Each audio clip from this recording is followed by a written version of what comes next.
నమస్కారం ఘంటారావానికి స్వాగతం. ముందుగా ప్రధానాంశాలు. రాష్ట్ర వ్యాప్తంగా నేడు భారీ వర్షాలు కురుస్తాయన్న ఐఎండీ, ప్రజలు అప్రమత్తంగా ఉండాలన్న అధికారులు.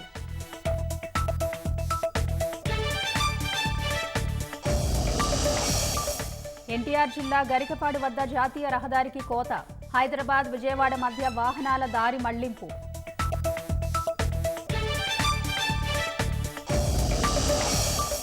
జోరు వానలకు ప్రాజెక్టులకు పోటెత్తుతున్న వరద, నిండుకుండల ఎస్ఆర్ఎస్పీ, కడెం ప్రాజెక్టు 18 గేట్లు ఎత్తివేత.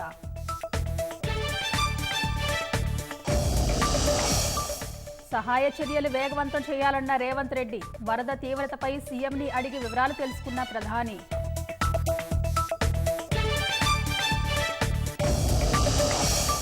మహబూబాబాద్లో రాళ్ల వాగు ఉధృతికి కొట్టుకుపోయిన డీసీఎం, నలుగురిని కాపాడిన రెస్క్యూ సిబ్బంది, ఒకరు గల్లంతు.